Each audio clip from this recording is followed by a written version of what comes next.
7 од повредените од пожарот во дискотеката Пулс во Кочани се на рехабилитација во Штипската клиничка болница. 42 лица се лекуваат во Кочанската општа болница. Најголем дел од пациентите се со изгореници, тоа најчесто на горните екстремитети.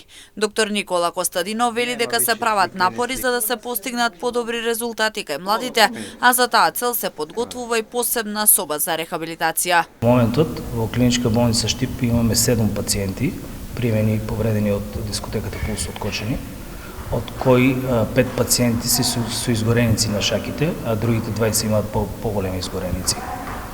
Во моментот тече припремата на соба за рехабилитација на пациентите повредени од Кочани во Штипската болница, во однос на Кочанската болница, во јавната здравствена установа болница Кочани има 42 пациенти.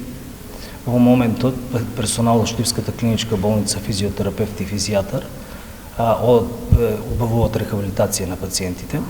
Очекуваме дека од понеделник колегите од Градска општа болница Скопје, 8 септември Скопје и колегите од Институт за физикална терапија Скопје ќе помогнат во рехабилитацијата на пациентите со кадар, физијатри и физиотерапевти. Во собата за рехабилитација на повредените потребна е работна машина за рехабилитација на горните екстремитети.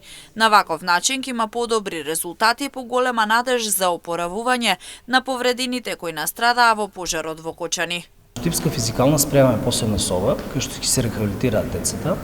Во моментот во Кочанската болница има донесено работна машина за горни екстремитети, која работна машина го олеснува процесот на рехабилитација на пациентите. Се надеваме дека во наредниот период таа работна машина ќе ја добиеме и во Штип.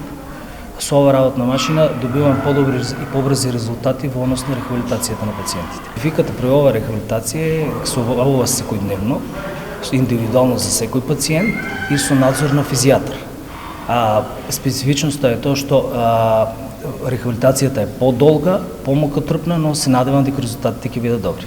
Сегашните резултати се позитивни, вели Костадинов, односно децата кои секојдневно одат на физикална терапија чувствуваат подобрување во движењето на прстите. Процесот е долг, но очекувањата се дека ќе заврши позитивно.